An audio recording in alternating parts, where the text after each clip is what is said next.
Há 60 anos, uma ousada semente foi plantada no norte do Paraná.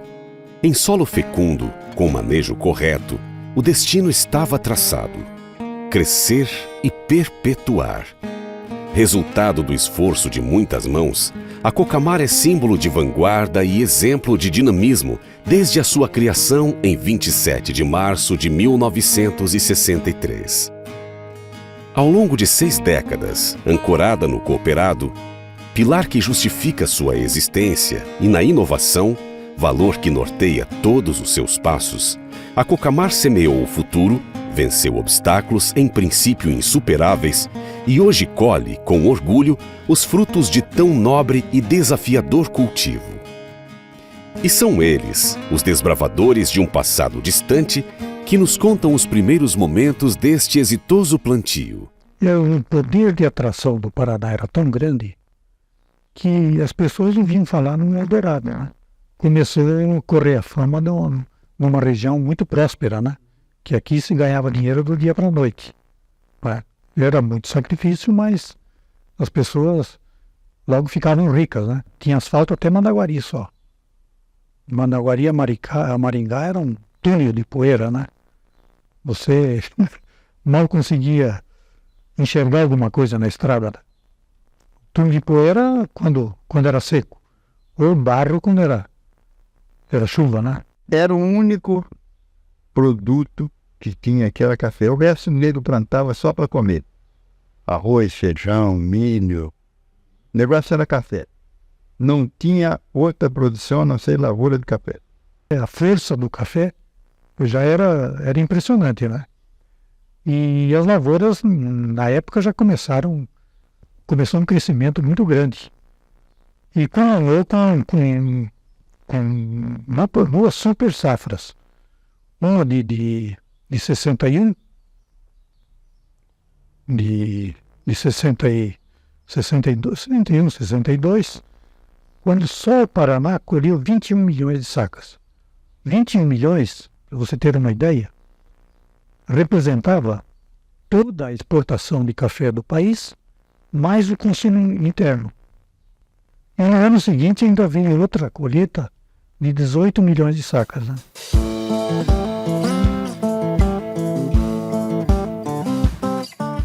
Nós montamos uma companhia de aviação aqui, o primeiro táxi aéreo Telma, e o nosso maior trabalho, o maior movimento da aviação era ir, os aviões diariamente ir para Curitiba, para Paranaguá e para São Paulo ver a cotação de café. Os maquinistas davam envelope selado para ir procurar lá com os representantes dele em São Paulo e Paranaguá. Não havia telégrafo, não havia telefone, não havia comunicação nenhuma. Então o avião substituía todos os meios de comunicação rápida, né?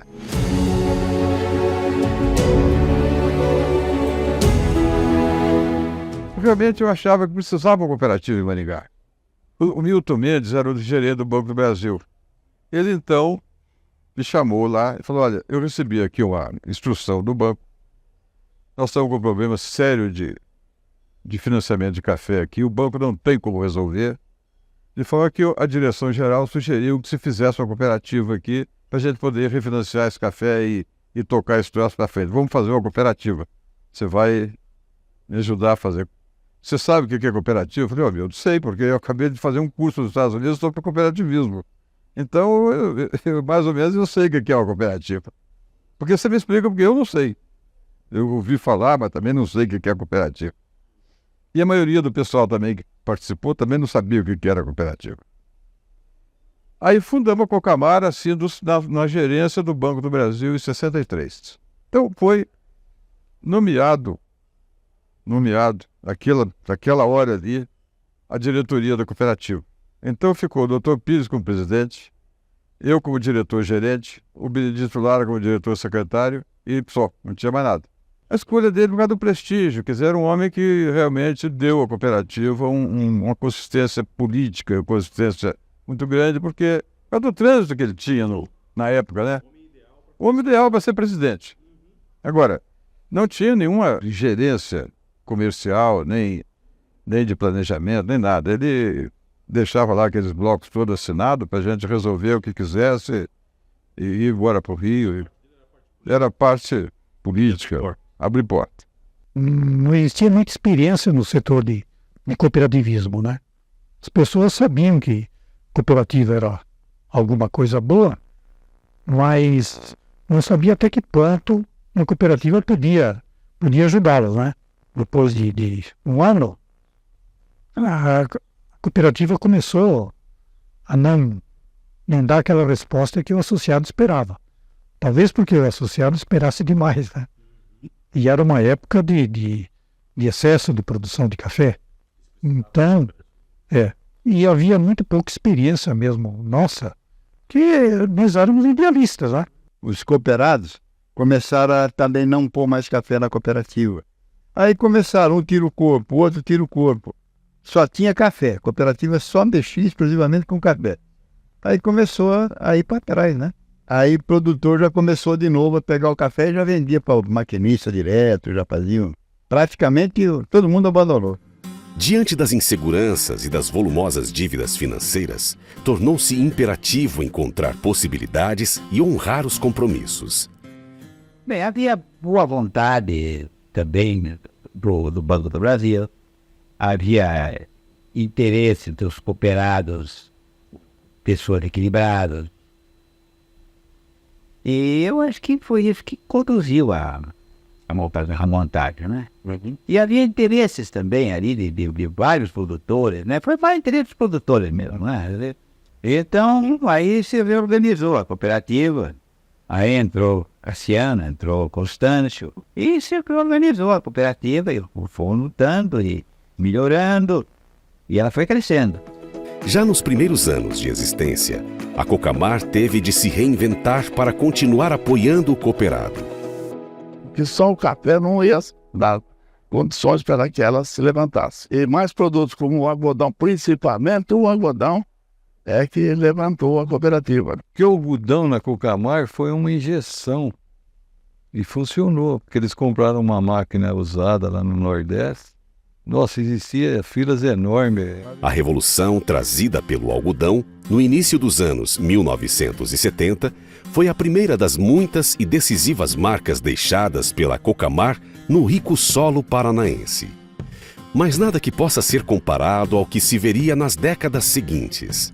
Deus, a potência que é a Cocamar hoje é a soja, isso sem a menor dúvida. Eram alternativas, né? Antes disso, a alternativa era o algodão, praticamente a única, né? E depois se firmou muito mais com a soja, né? Que se viu que a perspectiva da soja, Paraná seria a terra mesmo da soja, né? Então foi nessa ocasião que houve o grande avanço da mecanização, né? E naturalmente o crescimento da soja. O derradeiro 18 de julho de 1975 mostrou a necessidade de diversificação da agricultura regional, o que se deu com o incremento da produção de soja. Depois da geada negra, a vida no campo nunca mais seria a mesma. Em meio ao desespero generalizado, a Cocamar desponta e molda um novo jeito de se fazer cooperativismo, apoiando o cooperado na transição de cultivos, oferecendo assistência técnica e estrutura adequada para a entrega da produção. Pioneirismo, arrojo e muita coragem passam a ditar o dia a dia da ainda embrionária agricultura de grãos. Todo aquele interior do Paraná, a gente construiu armazéns, plantou soja, substituindo o café, que estava numa crise brava, e foi por aí adiante. Até hoje já está lá o crescimento da produção de soja, né? As lavouras passaram a predominar na vasta região polarizada por Maringá a partir dos primeiros anos da década de 70. Para receber toda a safra, a Cocamar tem tombadores que agilizam a descarga em ritmo constante e é servida por armazéns graneleiros com capacidade para 650 mil toneladas.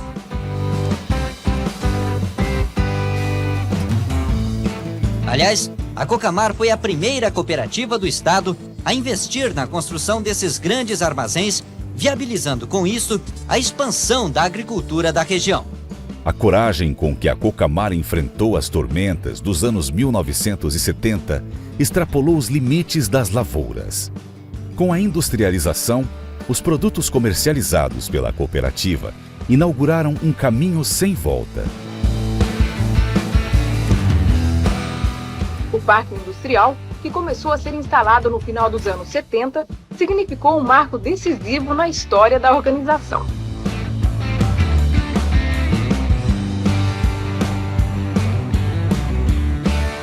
Com um parque industrial próprio, os produtores associados deram um passo à frente. Hoje, eles não só produzem a matéria-prima, chegam ao consumidor com o produto acabado. Nos anos 1980, com a diversificação das atividades e a fim de melhor representar os cooperados, a Cocamar passa a se chamar Cooperativa dos Cafeicultores e Agropecuaristas de Maringá Limitada. Com o passar do tempo, a Cocamar consolidou uma posição de vanguarda na região por suas propostas de desenvolvimento econômico e social. Foi o que aconteceu com a laranja, que fez do noroeste paranaense um importante polo citrícola. A inovação, tão característica da cooperativa, era o tempero dos desafios que ficavam grandes demais para o tempo presente e até para o país. Bem, nós tínhamos um gerente industrial nosso aí, da fábrica de óleos, Germano, era meio gênio. Então ele usou resíduos do refino de óleo para produzir o biodiesel. E a gente utilizava esse biodiesel, que não era muito, porque era de resíduos de refino, nas frotas internas, que nós tínhamos tratores, caminhões, etc. E isso foi muito divulgado na ocasião e ficou registrado. E, anos depois, a gente foi chamado para explicar isso lá em Harvard. Então, não é explicar, por que foram pioneiros, por que esse assunto entrou na pauta nossa. Na verdade, entrou para o aproveitamento, né? Até porque o biodiesel não era assunto daquela época. Esse assunto veio posteriormente a ser... E aí houve uma conferência latino-americana dentro de Harvard, da escola de Harvard, e eu fui lá falar um pouquinho sobre esse assunto. E a gente foi lutando até 1975 com café. Quando veio a geada, partiu para a mecanização. Então, aí tinha que procurar outros caminhos. E aí que surgiu mesmo a gente ser associado da Cocamar. E aí a gente foi se entrosando, porque a soja ainda a gente sofria na colheita da soja. Ainda não tinha as colheitadeiras, era complicado, era trilhadeira. E trigo, aí começou a plantar trigo e entregar trigo aonde? Só a cooperativa. Ainda bem que tinha cooperativa, porque senão era difícil. Eu nem sei se valia a pena a gente plantar trigo na época se não tivesse a cooperativa. Os anos 1990, marcados por períodos de grave instabilidade política e econômica, não pouparam a Cocamar. As enormes dificuldades foram enfrentadas com o mesmo ímpeto de antecipar o que estava ficando grande demais para o tempo presente. Impulsionada pelos desafiadores ventos da terceirização dos serviços não essenciais, a cooperativa estimulou iniciativas empresariais transformadoras, atuando como autêntica aceleradora de empresas. O sucesso da Sicredi Dexis e da Unicampo, nascidas dentro da Cocamar, como Credmar e Departamento Técnico, comprovam o acerto da decisão. A Credmar realiza todos os tipos de operações bancárias e por isso conquistou a confiança dos cooperados. Hoje muitos deles são correntistas da Credmar, que já é a maior cooperativa de crédito rural do Paraná. E se existe o Sicredi hoje, existe pelo apoio da Cocamar. Então a cooperativa foi criada para isso. Vamos buscar recursos oficiais do governo para a gente trazer para o nosso pequeno produtor aqui, conseguir plantar as lavouras dele. 80%, 90% na época do nosso associado, eram todos associados da Cocamar, né? Então a gente fazia um trabalho junto de governança, de desenvolvimento. E no começo do ano de 1992, no início do ano, o vice-presidente da Cocamar, Edilberto José Alves, o Edilberto nos reuniu e falou assim, olha, no meio do ano, nós vamos mandar todo mundo embora, nós vamos terceirizar o departamento técnico da Cocamar. Essas foram as palavras dele. Quando foi em novembro de 92, em julho fomos mandar embora, final do ano. Então veio agosto, setembro, outubro, novembro. Praticamente 120 dias depois é que nós conseguimos reunir 22 pessoas, 22 agrônomos e montamos a Unicampo. Nós somos mais de 3 mil cooperados trabalhando, temos um faturamento hoje de 330 milhões de reais ano. Nós temos hoje, direto e indiretamente, nós temos 100 pessoas entre cooperados, estagiários e ajudantes que estão hoje ligados ao projeto Cocamar. Representa pouco para nós hoje em termos financeiro.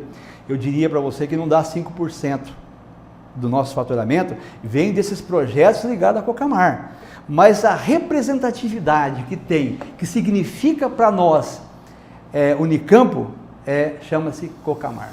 Adequar a cooperativa aos novos tempos demandou braço forte, pulso firme e excelente visão estratégica, características próprias da Cocamar. E a coisa foi feia. A Cocamar estava quebrada. Quebrada, literalmente quebrada. Basta lhe dizer que a Cocamar precisava, foi um levantamento que a gente fez rapidamente, de 24 a 25 milhões de reais para o dia a dia. Isso foi em outubro, novembro. Em dezembro tinha que pagar o 13º salário, não tinha dinheiro. Os produtores estavam entregando produtos e queria fixar, e não tinha dinheiro para pagar os produtores. Aí eu disse, tem que sangrar, cortar braço e tal, não sei o quê. O que quer dizer isso? Quer dizer isto que eu estou dizendo, demitir funcionários, demitir diretores, cortar, vender negócios não produtivos, segmentos, usina tal de açúcar, que não dava dinheiro, laranja, não é? Aí, e isto é cortar. Na segunda-feira, 8 horas da manhã, toca o celular, o telefone. Aí eu atendo, era o Luiz. Valdemir, pode preparar a sua equipe e vir para Maringá para a gente começar o trabalho. Como? Você não vai, você está louco? Você não vai discutir o que a gente colocou aí? Isso é coragem, mas isso é determinação. Quer dizer, ele estava determinado a recuperar a empresa. Então eu assumi em 89, numa crise muito grande. Então o que precisava ser feito? Até eu tenho uma imagem seguinte, houve uma festa, não, você foi eleito, aquela festa danada. Eu, naquela ocasião, eu disse, olha moçada, um trator entrou na pista e ele vai andar a uma certa velocidade. Todos aqueles que não andar na mesma velocidade vai morrer, porque o trator vai passar por cima. Então era a minha chamada para as dificuldades, para os cortes, né, na carne, na verdade, e profundamente, que começaram a ocorrer a partir dos anos 90. Fizemos um corte expressivo de funcionários, uma diminuição grande, reestruturação, fechamento de unidades, enfim, tudo que nós podíamos reestruturar, fechar, etc., tudo que não tinha resultado era fechado. E mandamos muita gente embora, né? Inclusive amigos. Eu sempre falava com um amigo, caramba, você é meu amigo, Luiz. Eu falei, eu sou teu amigo. Mas o Luiz Lourenço Cocamar não é seu amigo, porque ela tem a obrigação de fazer as coisas que tem que ser feitas. Então foi nesse período que foi muito difícil. No começo de 96, a Cocamar não tinha dinheiro em caixa para pagar os produtores, né? Então foi preciso começar uma reestruturação financeira, que acabou resultando numa reestruturação de funcionários novamente. A gente fez, no começo de 90, uma reestruturação e tivemos que fazer uma outra reestruturação interna a partir de 96, 97. Foi doído demais, porque aí cortou mais gente. Nós saímos de 3.200 funcionários para 1.800 funcionários. Foi um corte brutal e isso, naturalmente, criou uma gritaria danada, todo mundo... E isso, no fim, não tinha o que fazer. Ou faz, ou a gente acabava quebrando.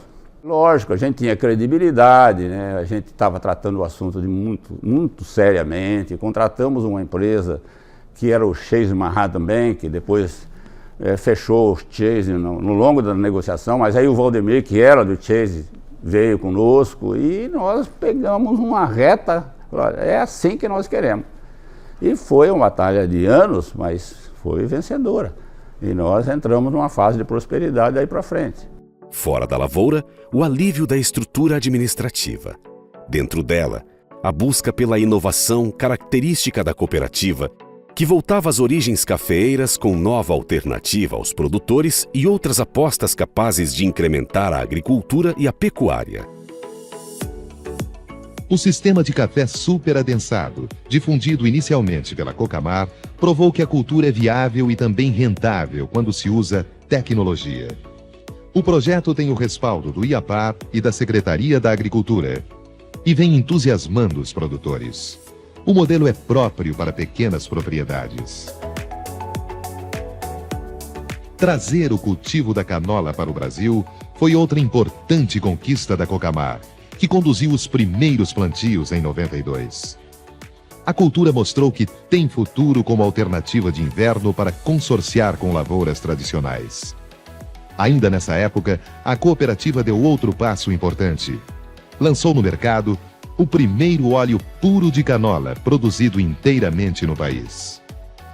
Mais uma vez à frente de seu tempo, a cooperativa desperta para um movimento ainda incipiente que se mostraria certeiro.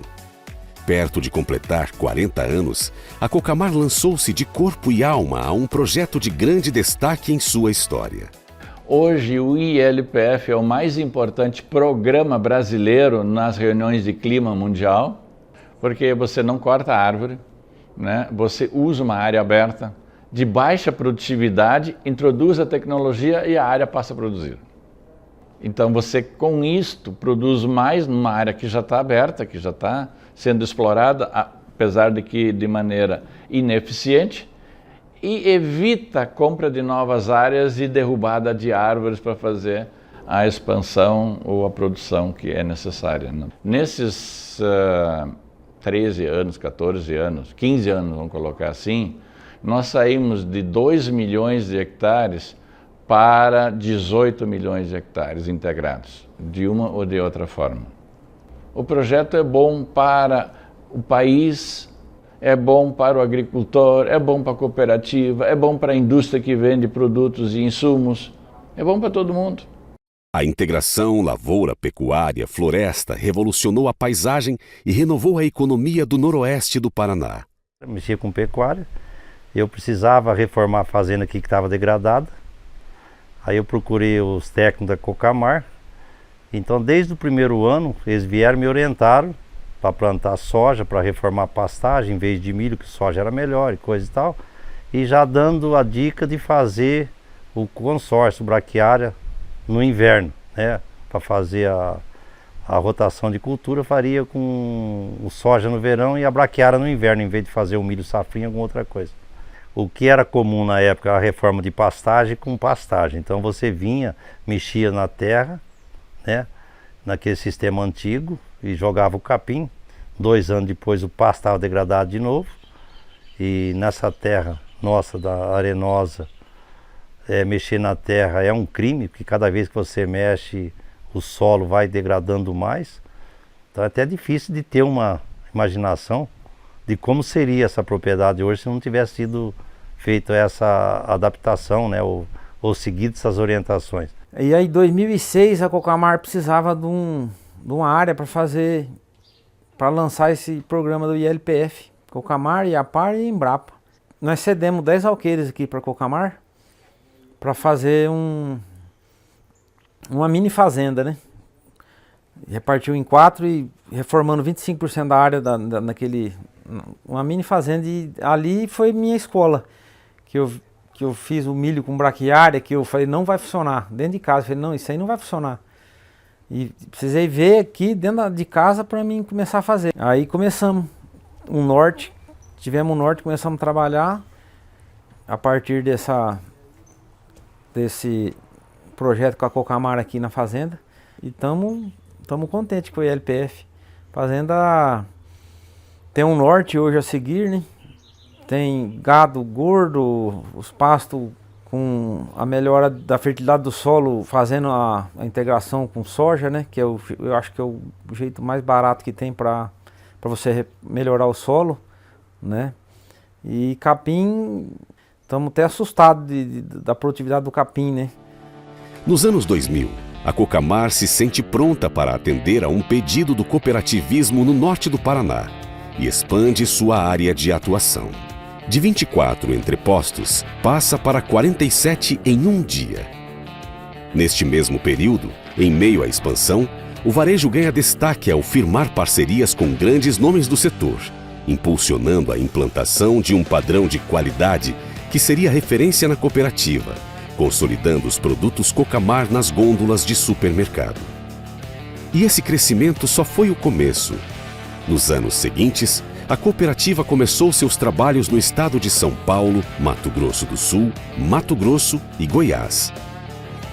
Em 2016, a cooperativa ganha a concessão da John Deere, no noroeste do Paraná, e passa a fornecer ao cooperado o último elemento que ele precisa para a sua produção agrícola: tecnologia e agricultura de precisão.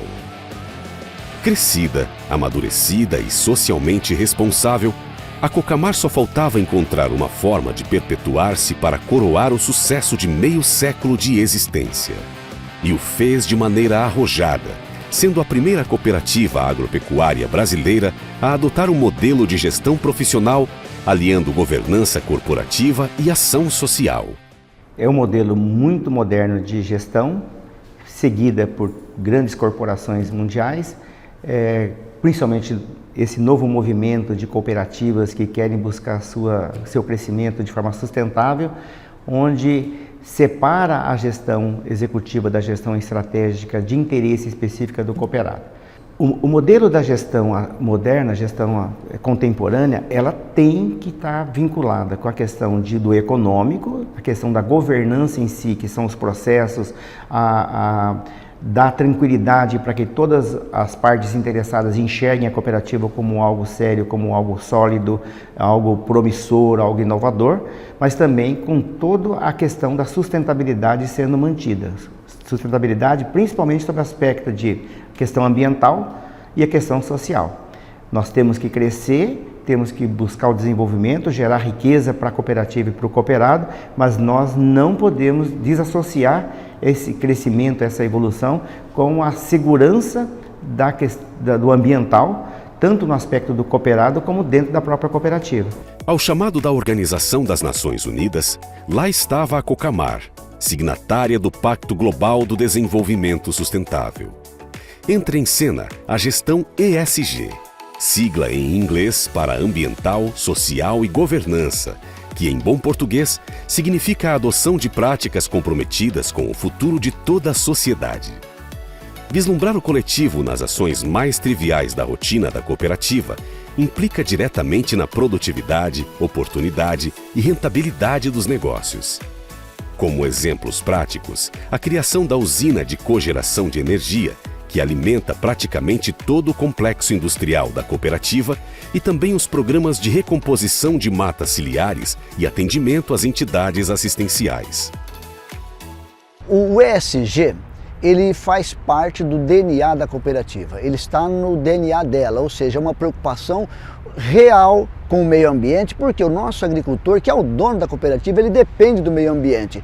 Como somos uma empresa, uma sociedade de pessoas, temos uma preocupação social também muito forte. A governança sempre também foi uma característica muito forte da Cocamar. O que aconteceu quando a gente se tornou signatário do Pacto da ONU é que houve um reforço a todos os nossos programas e criação de outros programas para reforçar ainda mais a característica da Cocamar com essa preocupação, tanto com o social como com o ambiental e também com a governança. De maneira que diversos novos programas foram instituídos para poder também dar maior suporte a essa visão que a cooperativa tem.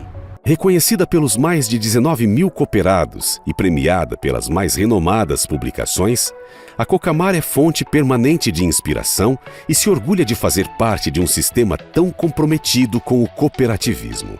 A Cocamar é muito importante dentro do cooperativismo do Paraná. Ela tem algumas características que a distingue de outras cooperativas e outras regiões. Uma delas é a inovação. E pouquíssimas empresas chegam aos 60 anos. dá para contar nos dedos, né? E a Cocamar chegou aos 60 anos com uma juventude enorme, com perspectivas, com crescimento, com uma dinâmica.